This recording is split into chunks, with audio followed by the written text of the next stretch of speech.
तो लोग है विजय एंड टोनी सर के एक अपकमिंग मूवी यानी कि 19 सितंबर 2025 को रिलीज किया गया था शक्ति तिरुगमन मूवी से। तमिल थ्रिलर मूवी है, 2 घंटे 37 मिनट का मूवी है। यानी कि अगर आपने इस मूवी को नहीं देखा है तो न्याय की आवाज, न्याय के रीढ़ का हीरो बनने वाले हमारे विजय एंड टोनी सर, हीरोज में भी अलग छवि है इनका न्याय की आवाज के रोल में। जी हाँ, विजय एंड टोनी सर के प्रत्येक मूवी में न्याय की आवाज बनते हैं और हमेशा अपनी मूवी में कहानियों में बताते हैं कि न्याय और लोगों की दुख को किस तरह से और देश में हो रही अत्याचार को किस तरह से अपने मूवी में दर्शाते हैं। आपको हमेशा विजय एंड टोनी सर अपने मूवी में याद दिला। जी हाँ दोस्तों, अगर आपने इस मूवी को नहीं देखा है तो कहीं ना कहीं हम विजय एंड टोनी सर की मूवी का न्याय की आवाज को मिस करें। आइए इस मूवी का रिव्यू जाने, ताकि आपको मैं बता दूं कि विजय एंड टोनी सर इस मूवी के रोल में, इस मूवी में क्या अभिनय करेंगे, क्या इस मूवी में आपको विजय एंड टोनी सर सिखाते हैं, न्याय की आवाज किस तरह से बनते हैं, लोगों की तकलीफ किस तरह से सॉल्व करते हैं, इस मूवी में नजर आएंगे। और फिर से इस मूवी में आपको एक अलग तरीके से लोगों के आवाज बनते हुए नजर आएंगे। आइए इस मूवी का पूरी रिव्यू देखें ताकि आपको समझ में आए कि इस मूवी को 2 घंटे 37 मिनट आप अपने बच्चे के साथ, अपने फैमिली के साथ क्या देख सकते हैं। पूरी जानकारी जानने के लिए आपको इस वीडियो को लास्ट तक देखें ताकि आप सभी को इस मूवी की कहानी एकदम न्यूनतम स्तर तक समझ में आए। आइए वीडियो को शुरू करते हैं। तो दोस्तों, यह कहानी 1989 एक औरत की रेप करके मर्डर करने से ही शुरुआत हुई। यानी कि एक बिजनेसमैन एक औरत को रेप करके मर्डर कर देता है। पुलिस द्वारा उस मर्डर को कवर कर दिया जाता है और भुला दिया जाता है और उसी औरत का एक बच्चा होता है जो गार्बेज में पुलिस द्वारा फेंक दिया जाता है। कहानी यहीं से शुरुआत होता है, एक गांव से, जो हमारे विजय एंड टोनी सर नजर आए। शुरुआत में आपको पूरी तरह से सस्पेंस में रखेंगे, लेकिन अगर आप लगातार विजय एंड टोनी सर की मूवी देखते हैं तो आपको शुरुआत में ही ज्ञात हो जाएगा कि वह गार्बेज वाला बच्चा हमारे विजय एंड टोनी सर ही होते हैं। जी हाँ, वो गार्बेज में फेंका हुआ बच्चा हमेशा के लिए एक ऐसा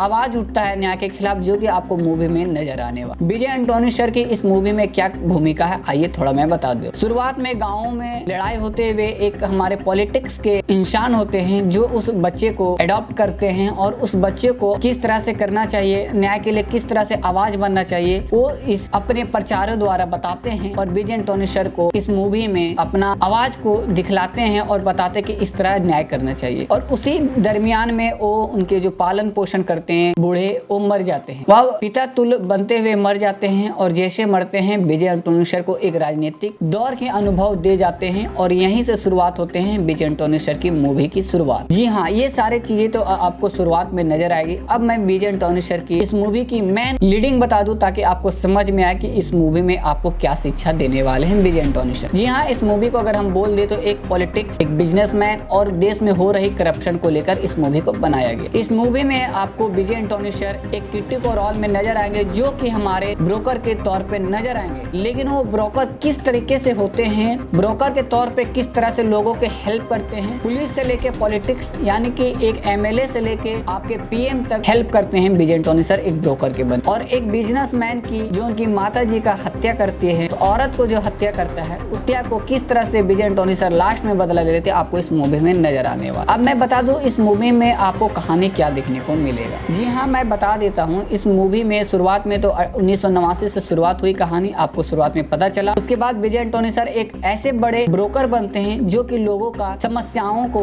हल करते हैं। यानी कि आपको किसी प्रकार की समस्या हो गया, आपको प्रमोशन चाहिए, आपको ट्रांसफर चाहिए, पैसा रिकवरी नहीं हो रहा है, यानी कि विजय एंड टोनी सर इस मूवी में बताए हैं कि जो काम सीधी उंगली से नहीं होती, टेढ़ी उंगली से किस तरह से की जाती है, इस मूवी में दिखा। विजय एंड टोनी सर एक ब्रोकर के तौर पे अपने न्याय के लिए किस तरह से आवाज बनते आपको इस मूवी में नजर आने वाले। यानी कि टेढ़ी उंगली करके अपनी कामों को किस तरह से सॉल्व कर दे। लेकिन आपको शुरुआत में विजय एंड टोनी सर बहुत ही शांत इस मूवी में नजर आने वाले हैं। शुरुआत में लगेगा ही नहीं कि विजय एंड टोनी सर इस बार इस मूवी में इतना साइलेंट कैसे नजर आ गए। उसके दरमियान में आपको इस मूवी में सारे एमएलए से लेके पीएम तक, बिजनेसमैन, छोटे बिजनेसमैन से बड़े बिजनेसमैन, सारे रिकॉर्ड इनके पास होते हैं। 1 घंटे में ही लगेगा कि मूवी खत्म हो चुका, क्योंकि दलाली वाला काम, हमारे ब्रोकर वाले काम जो हमारे विजय एंड टोनी सर करते हैं, सबकी समस्याओं को दूसरी डायरेक्शन से सॉल्व करते हैं। यानी कि लीगल काम से नहीं, इनलीगल काम से उनको काम सॉल्व करते हैं। तो वहीं पे शुरुआत में ही विजय एंड टोनी सर के जो अपोजिट में विलेन रहते हैं, अभिनंकर बिजनेसमैन जो कि पॉलिटिक्स से बिलोंग करते हैं, वही पकड़ लेते हैं कहीं ना कहीं इनका पीछे हाथ टुका, यानी कि विजय एंड टोनी सर का है। और वहां से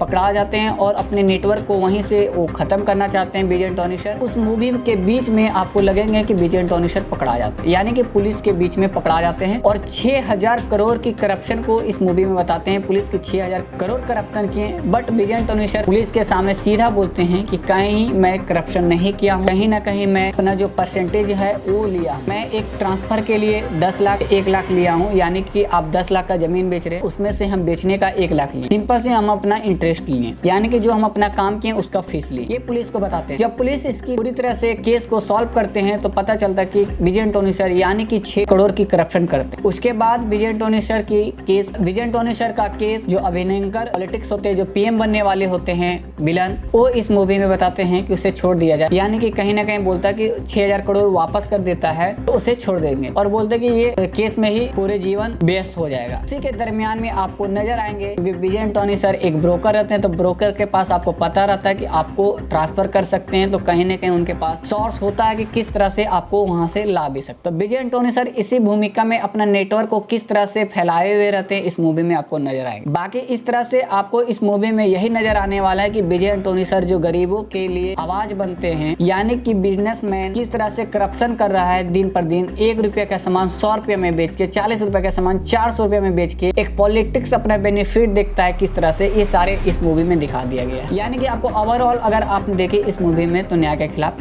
लास्ट में आपकी इसका स्टोरी पे आते हैं तो कहीं ना कहीं अब जो बिजनेसमैन होते हैं उनके माताजी की हत्या किए हुए रहते हैं, लेकिन विजय एंटोनी सर ये सारे पर्सनल इश्यूज पे नहीं जाते हैं, बस वो न्याय के खिलाफ के आवाज बनते। और लास्ट में वो बताते हैं, पुलिस सॉल्व करते हैं केस, तो लास्ट में उन्हें पता चलता है कि अभी केस सॉल्व ही नहीं, उनके पास और भी पैसा, और वो पैसा जो विजय एंटोनी सर रहते हैं इस मूवी में दिखाते हैं, वो पैसा और उनके पास रहता है, क्योंकि वो अपना पैसा कमाए हुए रहते हैं और वो लोगों के हित के लिए, यानी कि कहीं ना कहीं जिस बच्चे का एडमिशन नहीं हो रहा है, जो असमर्थ है जॉब में, कहीं ना कहीं उनको ये हेल्प करते। ये सीधा इस मूवी में बताया कि जो भी मैं पैसा कमाया हूँ लोग के हित के लिए यूज किया हूँ, मैं अपने लिए नहीं लिया, इस मूवी में बताता है। बाकी इस मूवी में आपको न्याय की आवाज, यानी कि अब यहाँ पे क्या दिखाता है कि एक ब्रोकर के पास क्या पावर होती है, आपको बताता है कि अगर आप बिजनेसमैन है, एमएलए है, पीएम है, कोई भी पद पे है, अगर आप करप्शन कर रहे हैं तो कहीं ना कहीं आपको एक ब्रोकर की जरूरत होती है, और उस ब्रोकर की जरूरत में उस ब्रोकर के पास सारी जानकारी होती है, क्या गलत करे क्या सही करे, और वही एक्सपोज करता है। यानी कि एक पीएम बनने वाला होता है बिजनेसमैन, और उस बिजनेसमैन को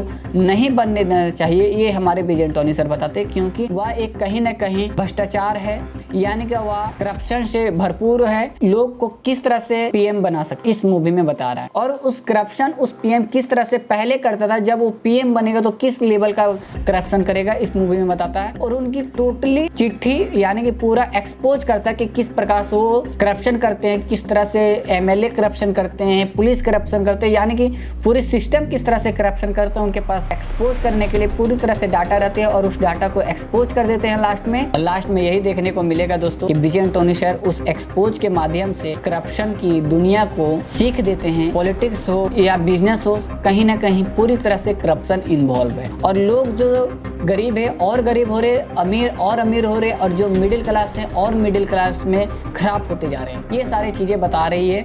और विजय एंटोनी सर की मुझे यही पर्सनली अच्छा लगता है कि कहीं ना कहीं वो न्याय के लिए आवाज वाली मूवी बनाती है। कहीं ना कहीं उनकी कोई भी मूवी आप देखें तो हमेशा एक ही सीख देते हैं कि हमेशा देश के लिए मर मिटो, देश के लिए भलाई करो, और हमें कैसे अपने आप को सुधारना चाहिए, न्याय के लिए किस तरह से आवाज बनना चाहिए, ये सारी चीजें हमें विजय एंटोनी सर अपने हर एक मूवी में दिखाते हैं। और ये मूवी मुझे बहुत ही पर्सनली बहुत बढ़िया लगा, क्योंकि इस मूवी में एक ही चीज दिखाता है कि कहीं ना कहीं देश में किस तरह से करप्शन किया जा रहा है, महंगाई किस तरह से बढ़ रहा है, इस मूवी में पूरी तरह से क्लियर बता दिया जा रहा है। कहीं ना कहीं विजय एंटोनी सर का यह मूवी भी मुझे पर्सनली बहुत बढ़िया लगा। 2 घंटे 37 मिनट का मूवी था। अगर आप बोल दें कि हम 1 मिनट भी स्किप कर दें तो दोस्तों मैं 1 मिनट इसलिए स्किप नहीं करता हूं ताकि मैं जो रिव्यू बनाऊं ताकि आपको जेन्युइन रिव्यू दे, क्योंकि जब तक मूवी 1 सेकंड भी अगर आप मिस करते हैं तो कहीं ना कहीं आप जेन्युइन रिव्यू नहीं दे पाएंगे। दोस्तों अगर आप मूवी अच्छे से देखते हैं, कहानी आपको समझ में आती है, कहानी क्या बतला रही है, तभी आप एक अच्छे रिव्यूअर बन सकते हैं और लोगों को एक रिव्यू के माध्यम से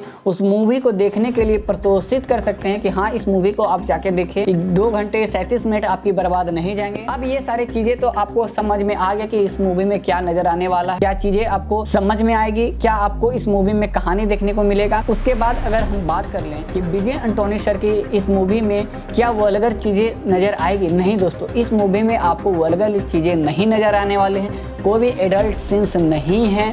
विजय एंटोनी सर हमेशा उनकी फिल्म अगर आप देखे होंगे तो कहीं ना कहीं साफ सुथरी फिल्म रहती है, हमेशा न्याय की आवाज़ बने हुए मूवी बनाते हैं और हमेशा दिल छूता जाते हैं। और मैं बता दूं, अगर आप अपने फैमिली के साथ इस मूवी को देखते हैं तो कहीं ना कहीं बच्चे जरूर कुछ सीखेंगे। अगर नौजवान लोग हैं तो कहीं ना कहीं आप अपने देश के लिए आवाज़ बनने के लिए, न्याय के लिए आवाज़ बनेंगे। और कहीं ना कहीं हमारे जैसे लोग इस मूवी को देखने के बाद एक चीज़ तो लगता है कि भाई गलत नहीं होने देना है अब देश में, तभी हमारा देश डेवलप करेगा और जो महंगाई से जूझ रहे हैं उस महंगाई से बचेंगे। तो जितने भी हमारे मित्र हैं, अगर आप इस रिव्यू को देख रहे हैं तो कृपया एक बार इस मूवी को देखो। जब भी आप फ्री रहो आप इस मूवी के जाके देखो, क्योंकि इस मूवी में आपको कहीं ना कहीं न्याय के खिलाफ एक आवाज़ दिखेगा। बाकी वल्गर चीज़ें के लिए दोस्तों मैं ऐसा मूवी नहीं रिव्यू करता हूँ, ताकि आप वैसा मूवी जाके देखो। तो आप आराम से इस फैमिली के साथ देख सकते हो, बच्चे के साथ इस मूवी को आराम से 2 घंटे 37 मिनट इस मूवी को देख सकते हैं। बाकी हमारी रिव्यू कैसी लगती है, हमारी रिव्यू में अगर कोई कमियां रहती हैं तो हमारे प्लेटफॉर्म पे कमेंट करें। बाकी कौन सी ऐसी रिव्यू जाननी है, कौन सी ऐसी मूवी का नाम जानना है तो हमारे प्लेटफॉर्म पे कमेंट कर दो, आपको बाकी चीज़ें आपको वीडियोस के माध्यम से अवेलेबल हो जाएंगे। बाकी आज के लिए इतना ही। जय हिंद, जय भारत दोस्तों।